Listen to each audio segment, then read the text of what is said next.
мунтахаби тоҷикистон боз як дидори дигари на он қадар хуби худро дар майдонаш доир кард. ба росте ки рақиби навбатии тими миллии кишварамонро то он замоне ки эълон накарданд намешинохтам. Тимори Шарқӣ ном давлате дар Осиё будааст ки акнун омаду дар Тоҷикистон як бозӣ анҷом дод. дар радабандии ФИФА пас аз Тимори Шарқӣ дигар кишвар нест ё бошад ҳам он ҷо қариб ки футбол нест. ба ҳар ҳол умедвориҳо аз ин бозӣ бештар буд. мо фикр кардем ки Тоҷикистон бар ин рақиби камбаҳои худ на камтар аз 3 ё 4 гол мезанад, вале дар ибтидои бозӣ Ваҳдат Ҳанонов ягона голи ин вохӯриро заду тамом.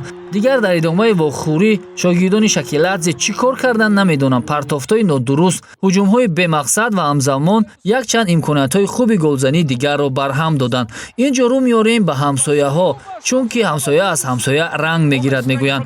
мунтахабҳои Узбекистон ва Қирғизистон барои баромадан ба чемпионати ҷаҳон талош доранд. мо бошем як Тимори Шарқиро ба зур шикаст додем. узбекҳо бо Эрони пурқувват баробар бозӣ карданду қирғизҳо бошад қаҳрамони феълии Осиё Қатарро шикаст доданд.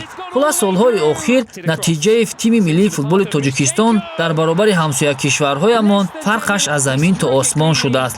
акнун дар доираи рақобатҳои интихобӣ барои роҳ ёфтан ба ҷоми Осиё 2027 Тоҷикистон бозии навбатии худро бар муқобили тими миллии Филиппин анҷом медиҳад. ин бозӣ рӯзи 10 июн дар нақша аст ки умедворем то он замон натиҷаи тими миллии кишвармон зери роҳбарии мутахассис Гела Шикеладзе беҳтар мешавад. ба саволи рӯзноманигорон ки таҳлилгарони соҳа ва мухлисон истеъфои шуморо мехоҳанд, сармураббии тими миллии кишвар Гела Шикеладзе медонӣ чӣ гуфт?